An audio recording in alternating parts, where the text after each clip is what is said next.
Oi, pessoal, tudo bem? Bom, nós vamos começar hoje a trabalhar o capítulo 3, Primeira República, Dominação e Resistência. Esse primeiro momento eu quero trabalhar com vocês a questão da dominação, tá certo? Então, a Primeira República, ela vai ser proclamada em 15 de novembro de 1889.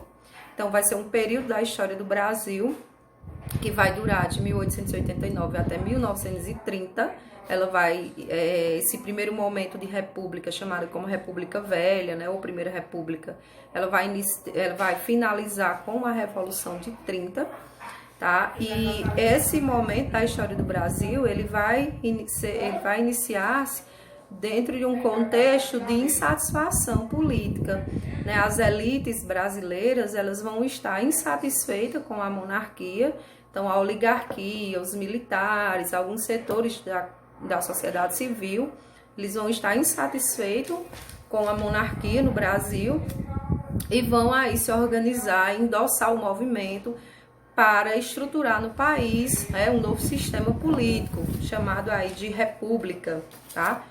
E quando essa república é instaurada no Brasil, nós vamos ter esses setores da elite aí transitando pelo poder, né, nesse processo de dominação.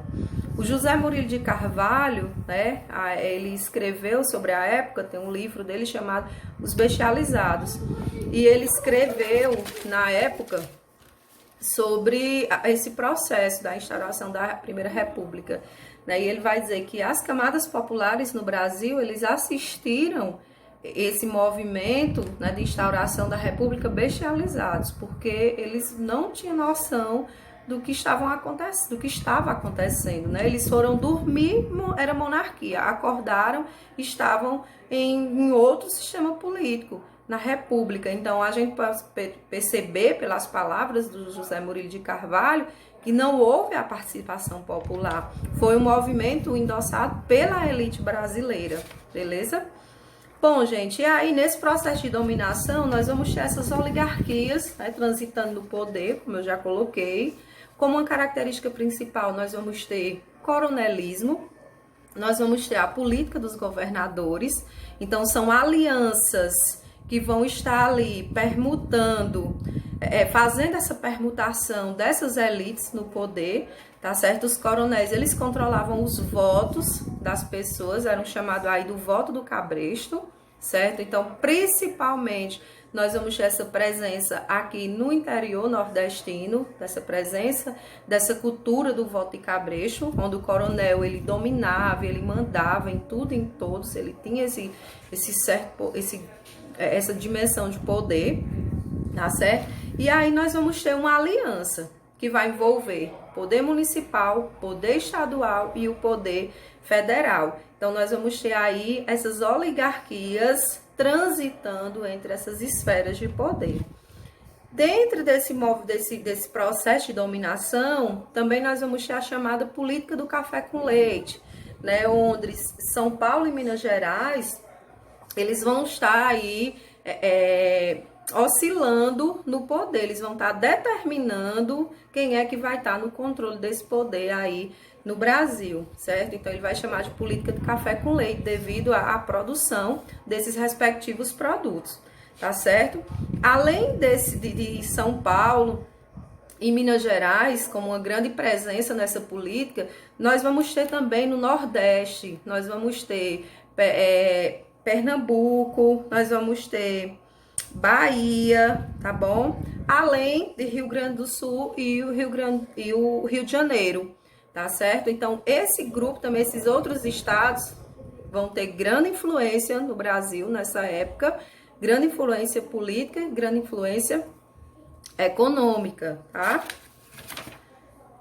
Outra questão importante é essa questão desse café, a valorização do café. Então, o Brasil ganhava muito nas importações de café nessa época da Primeira República. Porém, na época do governo de Rodrigo Alves, em 1902 a 1903, nós vamos ter uma crise nessa exportação de café. Então, os produtores de café, eles vão estar produzindo mais do que o país está exportando. E aí Nós vamos ter aí, nesse momento, o Rodrigo Alves, ele vai sentar, né, com os governadores desses estados, maiores produtores de café, no caso São Paulo, Rio de Janeiro e Minas Gerais. E esses governadores vão estar aí assinando o convênio de Taubaté, vão estar se comprometendo a comprar esse café e estocar, para evitar tanto prejuízo para os produtores. Ele vai chamar isso de socialização dos prejuízos. Tá? Então, ele vai comprar, estocar esse café, aguardando um momento para vendas futuras. Outro produto também no Brasil, nessa época da Primeira República, que vai ter uma grande valorização, vai ser a borracha, a produção da borracha lá na Amazônia. Então, nessa época também, o Brasil ele começa o processo de industrialização, né, e a borracha vai ser uma das matérias-primas que vão estar aí ganhando destaque nesse período, tá? Aí na segunda metade do século XIX. Nesse momento, pessoal, nós vamos ter muitos nordestinos, né, saindo daqui, tentando fugir da seca, tentando uma vida melhor, em busca de trabalhar nessa extração da borracha lá na Amazônia. E aí, assim, é uma história triste também na nossa região, né, dos retirantes que saíam daqui com grandes promessas, que iam ganhar muito dinheiro, que iam enriquecer, mas o resultado não foi esse. Tá? Depois a gente vai ver um pouco sobre isso mais na frente.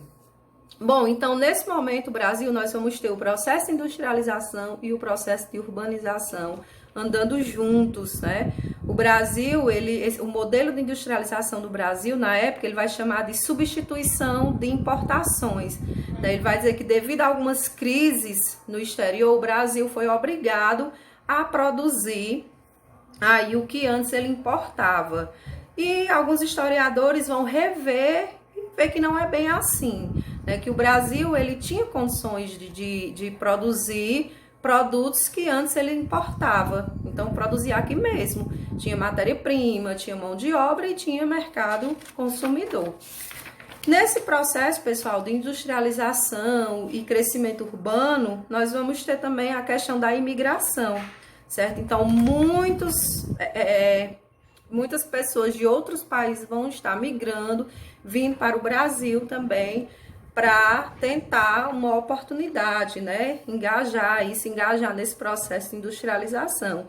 Como nós vamos ter a presença dos italianos em São Paulo e no Sul, árabes e judeus também, eles vão estar vindo para algumas cidades aqui do Brasil, japoneses também, e os portugueses vão estar aí adentrando ao Rio de Janeiro, certo? Então, com isso eu finalizo esse primeiro momento falando sobre a Primeira República, e próxima aula a gente vai falar um pouquinho sobre os movimentos de resistência desse poder controlador, tá? Em relação à política dos governadores, em relação ao poder aí das mãos de ferro, né, dos coronéis.